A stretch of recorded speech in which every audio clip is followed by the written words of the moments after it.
sommes avec un artiste alsacien qu'on aime bien sur Alsace 20, c'est Pierre Schott. Nouvel album, Le Gardien de Nénuphar, surtout 6e album solo. Comment ça va, Pierre? Ça va très bien. Alors, les gens de ma génération vous connaissent évidemment très bien avec ce titre.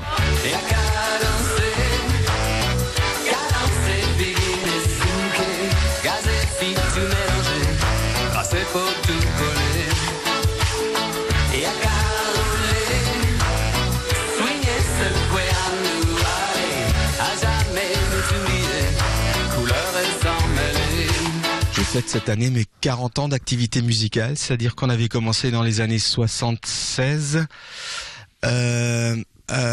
Moi j'ai démarré la musique vers 73-74. Le premier groupe c'était en 76, il a quand même duré 5 ans, il s'appelait High and Dry, c'est un groupe de lycéens, dont Christian Fougeron, futur chanteur de Raft, était le batteur. D'accord, et pas tout le chanteur à l'époque. Oui, le batteur muet, voilà. C'est passé après aux Drinks. Oui, c'est passé aux Drinks après, dans les années 80. Et puis, c'est devenu Raft avec l'album des Drinks, on va dire, puisque ça chantait, le premier album des Raft chantait encore en anglais.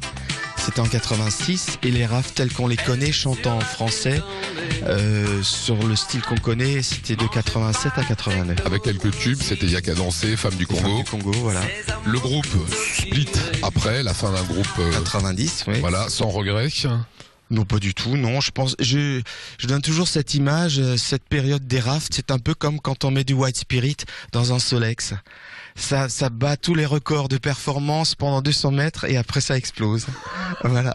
C'est une belle image. Voilà. Et il faut que ça explose aussi. Oui. L'histoire se terminait. 92, premier album en solo. Quand on passe de vie de groupe lycéen à plusieurs, à travail seul dans son home studio, qu'est-ce que ça change? Ben, c'est très différent et c'est surtout socialement différent. Et donc, mais à cette époque-là, j'ai eu une famille autour de moi j'étais donc père de famille, donc c'est ça qui faisait ma vie sociale d'une certaine manière. Aujourd'hui, vous sortez ce 6e opus, Le Gardien de Nénuphar. Vous faites tout? Oui, comme sur tous mes albums, je fais paroles et musique. Je fais surtout les arrangements qui me tiennent très à cœur et que je trouve qui sont négligés dans la variété de nos jours.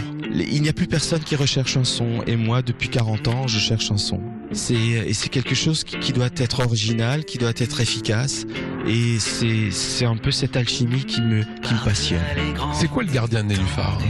C'est un type très tranquille qui n'a rien d'autre à faire que de garder les nénuphars. Ça vous ressemble? Ça me ressemble à certains moments de la semaine, oui, ça me ressemble, oui. Je suis quelqu'un qui est très tourné vers la nature, presque malgré moi. Je suis quelqu'un de contemplatif, d'assez solitaire. Sans cette profession, j'ai pas le tempérament d'avoir une vie sociale. Plutôt d'aller traîner en raquette dans les Vosges ou à faire du vélo. Je fais des milliers de kilomètres par an. Et en fait, il faut que donc la vie me contraint un peu à la société. Et c'est très bien comme ça. Comment vous avez écrit ces textes ou à quel moment vous avez écrit ces textes? Sur le vélo. J'écris la plupart de mes textes sur le vélo, j'ai un petit calepin et sur le vélo, on est dans une espèce d'état second, un peu comme au réveil ou au coucher. Beaucoup d'artistes vous diront qu'ils écrivent au réveil ou au coucher. Moi, je suis pas un type qui se met à un bureau pour écrire un texte. Ça n'existe pas.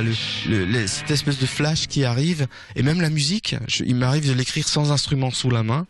De noter, j'ai des petits calepins avec des portées de musique, de noter les petites mélodies et les machins. C'est des espèces de fulgurances qui viennent quand on est dans un état second et qu'on n'est pas forcément concentré sur cette activité. Où est-ce qu'on trouve l'album? On me contacte sur mon site et je l'envoie aux gens contre la somme qu'ils veulent. Je leur envoie chez eux. Et ça fonctionne très bien.